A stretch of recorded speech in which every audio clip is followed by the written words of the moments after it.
అల్లూరు సీతారామరాజు జిల్లా రాజమమ్మంకి మండలంలో ఎమ్మెల్యే శిరీష దేవి దంపతులు స్థానిక రామాలయంను దర్శించుకుని మండల ప్రజా పరిషత్తు పాఠశాల నందు housing and urban development corporation సంస్థ ద్వారా బెంచీలు కుర్చీలు 27 పాఠశాలలకు గాను పంపిణీ చేశారు.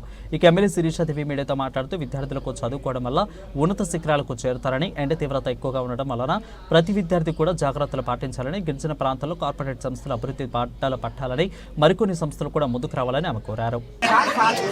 రాజమమ్మంగి మండలంలో హౌసింగ్ అండ్ అర్బన్ డెవలప్మెంట్ వారు విజయవాడ నుంచి వచ్చి మన ప్రాంతంలో ఉన్నటువంటి స్కూల్ డెవలప్మెంట్ నిమిత్తం 15 లక్షల రూపాయలు ఆర్థిక సహాయం చేయడం జరిగింది. అది దాన్ని బెంచెస్, చైర్స్, బ్లాక్ బోర్డ్ రూపంలో ఏదైతే వెనుకబడినటువంటి పాఠశాల అభివృద్ధికి అర్బన్ అండ్ హౌసింగ్ డిపార్ట్మెంట్ వాళ్ళు, ప్రైవేట్ లిమిటెడ్ వాళ్ళు హెల్ప్ చేయడం అనేది చాలా ఆనందదాయకం. ఇట్లాగా మన ప్రాంతంలో చాలా మంది వచ్చి పారిశ్రామికవేత్తలు వచ్చి డెవలప్మెంట్ కోసం చిన్న చిన్న కార్యక్రమాలు చేయడం జరుగుతూ ఉంది.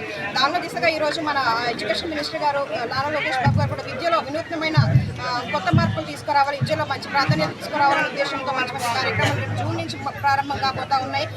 దాని నిమిత్తం ఈరోజు ప్రత్యేకించి మన urban and housing department private limited వారికి, అదేవిధంగా మండలంలో ఉన్నటువంటి ఎడ్యుకేషన్ ఏవైతే ఉన్నారో అధికారులు వారందరికీ తెలియజేస్తా ఉన్నాం. ఎందుకంటే ఇక్కడ ఉన్నటువంటి సమస్యలను కూడా వారి దృష్టికి తీసుకెళ్లి ప్రాంతం అభివృద్ధికి వారు కూడా ఎంతో కొంత ప్రోత్సాహం చూపించడం అనేది చాలా ప్రత్యేకమైన విషయంగా తెలియజేస్తా ఉన్నాం. అదేవిధంగా విద్యార్థులు కూడా ఇంత మంచి అవకాశం మనకి ఎక్కడి నుంచో వచ్చిన వ్యక్తులు ఇంత ఇంపార్టెన్స్ మన ఏజెన్సీ ప్రాంతం ఇస్తూ ఉన్నారు కనుక మీరు కూడా మంచిగా చదువుకొని ఫ్యూచర్లో మంచి మంచి పొజిషన్లో ఉండాలని మనస్ఫూర్తిగా కోరుతా ఉన్నాను. ఎండలు ఎక్కువ ఉన్న కారణంగా విద్యార్థులందరూ కూడా ఎండలు ఎక్కువ తిరగకుండా ఆరోగ్య జాగ్రత్తలు తీసుకుంటూ చక్కగా చదువుకొని మంచి పొజిషన్లో ఉండాలని మనస్ఫూర్తిగా కోరుకుంటున్నాను. ధన్యవాదాలు.